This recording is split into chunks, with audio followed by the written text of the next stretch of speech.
Bonjour tout le monde et bienvenue dans Manga Show, l'émission qui parle des nouveautés manga. Et aujourd'hui on parle de Les montagnes hallucinées de Gutanabe dans la collection Les chefs-d'œuvre de Lovecraft. C'est chez Kiyun. Donc mesdames et messieurs, préparez-vous à enfiler des tenues d'hiver, on part en Antarctique découvrir des poulpes. En 1931, une expédition de sauvetage découvre le campement en ruine du professeur Lake, parti explorer l'Antarctique quelques mois plus tôt. Son équipe de scientifiques avait envoyé un message annonçant une découverte extraordinaire avant de sombrer dans le silence. Sur place, des squelettes humains dépouillés de leur chair laissent imaginer les scènes d'horreur qui ont pu se dérouler. Plus perturbant encore, les immenses montagnes noires aux pics acérés au pied desquelles le professeur Lake et ses compagnons ont rendu l'âme. Ces terres désolées semblent cacher de terribles secrets. Gare aux imprudents qui oseraient s'y aventurer. Donc, Les montagnes hallucinées est une adaptation d'une œuvre de Lovecraft par Gutanabe, qui est connu en France pour le manga Kazane, The Outsider et Mr. Nobody, que j'ai pas lu. Personnellement, j'ai découvert l'auteur avec le magazine Atom, le volume 4 pour être exact. Dedans, il présentait un petit peu l'auteur, il y avait une interview, on montrait ses œuvres, et vers la fin, il disait que il était en train de travailler depuis 2014 sur des œuvres de Lovecraft et que ça arriverait prochainement chez nous. C'était il y a déjà un an, donc il était un petit peu en avance quand même. Les montagnes hallucinées est en 2 tomes et a débuté au Japon en septembre 2016. Mais d'après le magazine, il avait déjà travaillé sur d'autres œuvres de Lovecraft, avec par exemple The Color Out of Space et The Hunter of the Dark. Et en avril 2018, il a commencé dans l'abîme du temps. Vu que Kiyun annonce ce titre sous la collection Les chefs-d'œuvre de Lovecraft, on peut s'attendre à voir d'autres séries de Lovecraft adaptées par Gutanabe arriver chez nous dans cette même collection.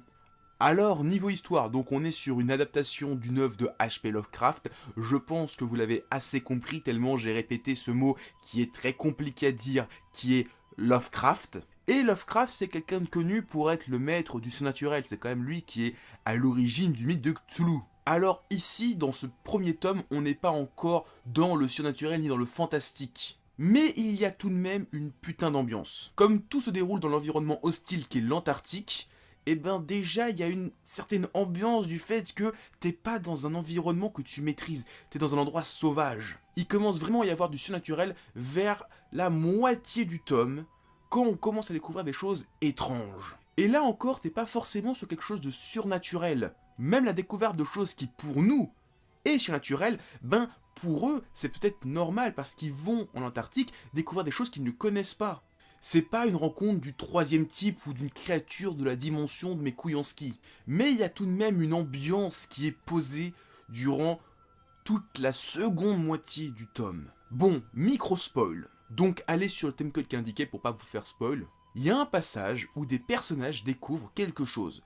Et là, t'as les chiens qui prennent peur. Ça paraît osef sur le coup, mais ça contribue à l'ambiance, qui suggère qu'il va se passer un truc et que ce qu'ils ont découvert, c'est pas normal. Et en plus de ça, le dessin de Gutanabe contribue énormément à cette ambiance. Honnêtement, j'ai pleuré parce que les dessins ils sont beaux. Bon, il y a aussi parce que l'encre du papier elle est très très forte. Trêve de blague, en un mot, c'est super beau. Déjà, on a un papier blanc de super qualité avec une encre super noire, ce qui donne ces contrastes noir et blanc qui sont vraiment superbes.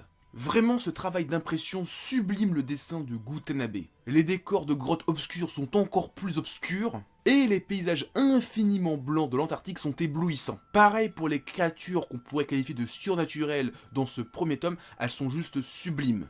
En gros, le dessin de Gutanabe, très très gros point fort de ce premier tome. En plus du dessin, ce qui pourrait paraître un petit peu secondaire, c'est le produit en tant que tel, le livre en tant que tel, qui est franchement super soigné. C'est tout de même 300 pages avec une qualité de papier et d'encre bien supérieure à la normale. C'est pas le petit tome de One Piece ou de Naruto qu'on achète, hein. Non, là c'est quand même un bon produit avec un format entre le format poche classique et le Latitude de chez Kiyun. Et la couverture a un effet vieux cuir, vieux bouquin. Et en plus, c'est plutôt souple. Hein. Je pensais en le voyant en disant, oh putain, ça va être un truc rigide, un petit peu comme les latitudes. Ça va être super chiant à lire. Et non, c'est plutôt souple, c'est vraiment agréable à lire.